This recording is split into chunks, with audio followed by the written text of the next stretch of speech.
Hi everyone, Archbishop Eric Logan here with the Ecumenical Order of Christ. Chances are here in the apocalypse, you might have your hands a little full at the moment. I'll try and keep it quick. So, one of the main things that falls into my line of duty as the Archbishop of the North American Archdiocese is Exodus. The Lord commanded people to get out of America. America is Babylon, the harlot, mystery Babylon of Revelations, and also the book of Daniel, King Nebuchadnezzar's dream, the statue, a lot of mixed parts, feet of iron and clay that don't quite hold together, tend to divide. That's America, that last incarnation of Babylon. Obviously, it's not literally Babylon. It's a hole in the dirt somewhere in Iraq right now. But America is a global empire, influencing all sorts of things, not just through politics, not even just through military. Most of you are probably well aware of America's military arms. I want to focus a little bit more on America at home, life in America. Reasons to stay, reasons to leave. At the moment, the one that's really coming to mind for me with so many recent examples that are fresh in memory, police brutality. Anywhere you go in the world, there's going to be police brutality. At the very minimum, there's going to be some bending of the rules. That's part of the life of being a cop, I suppose. I don't know if it's for the best, but the ones who take it way too far, the ones who forget that they exist to serve and protect the people, the ones who let their demons do the job instead of doing it as men and women. Those you find a lot more often in America. You find that people being raided when they weren't even in the right house, being killed in such raids. You'll find people committing crimes as officers and then further prosecuting their victims to cover their own foul deeds, to cover their own asses, really. Does that happen anywhere else in the world? I'm sure it does, without a doubt. But you put it on a scale, America's kind of heavy on that. Most of the things America does, in fact, most of the world, you can find examples of it elsewhere. It's a screwy place. Welcome to Earth. However, you put it all on a scale, America's looking kind of heavy. In a society where you're reliant, more and more so, people are reliant on the police to protect them, to be the shield. They can't do that anymore. And a lot of it is racially tilted. Sure. I'd say blacks get a lot of the flack for that. From that. Most of your minorities, in fact, get hit pretty hard by the cops. However, it's not just them. I don't want to say I wish it were just a racial issue, but if it were, the numbers would be a little lower. The solution would be a little simpler if it were only race. But it's more than that. It's moral overall. It's systematic. Why do I say it's systematic? Is there some secret mandate going out of cops telling their subordinates to beat the shit out of people? No. What I'm saying is that as I started off with this, there are a lot of good cops. I've even seen reports of cops leaving their position going against their entire force, standing for what's right when something was clearly out of line,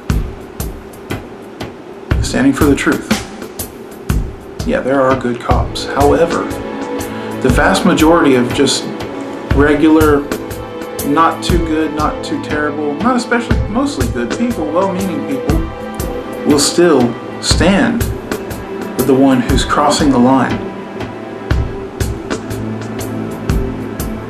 They are taught, or they feel, that to go against a brother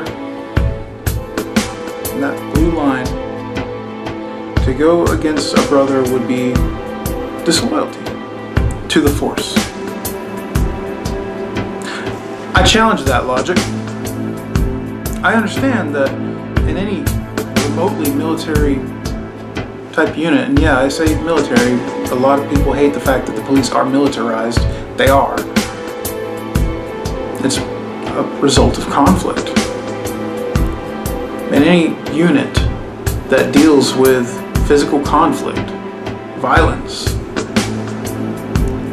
standing by your brother and being able to rely on the guy next to you or behind you to have your back, to have your life in their hands, you have to have that trust. I get that.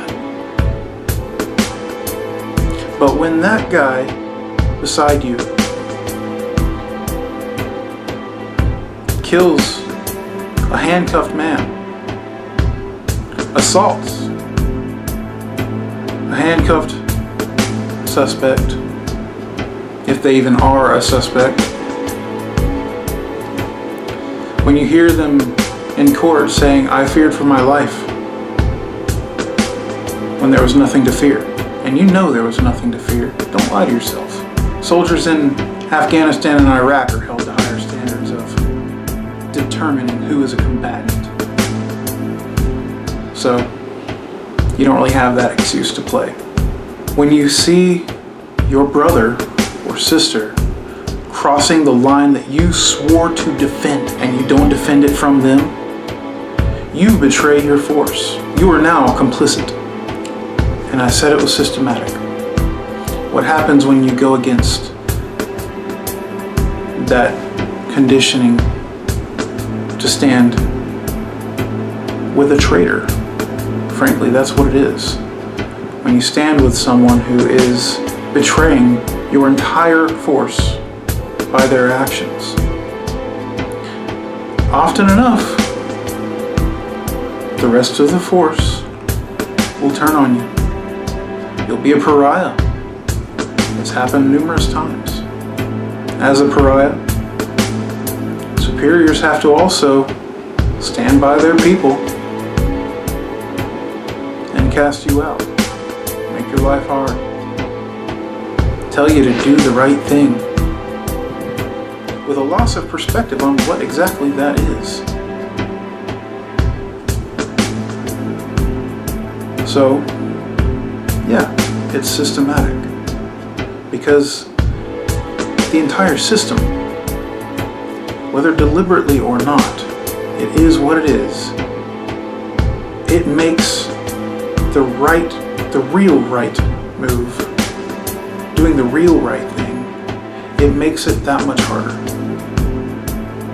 It stacks everything against the one who would defend the innocent. Who can stand for that? That's not just one force, one unit, or one city, one precinct, one patch of jurisdiction. It's across the entire United States. When you find yourself, and I'm speaking to you, police, and I'm speaking to everyone who wants to see you as a protector, as a hero, that a lot of you genuinely wanted to be when you started off. When any of you see this happening right in front of you, right there in America, again and again and again and again and again, yeah, once in a blue moon, maybe it's a fluke. Maybe it's not something to really read into too much. But when it's such a common thing, when it's across the states, when entire forces develop well-known reputations for such activity, you have to ask yourself, where am I? You're in Babylon. So get out. Sooner or later, that sword comes for you. There's no hiding from justice. And I want those of you who genuinely mean well to be on the right side of it. God's about to work. He's been working, but you're about to really see it. So step out of his way. You're in the line of fire. You know what I mean. Get safe. Get to Baja. Take care. Love you all.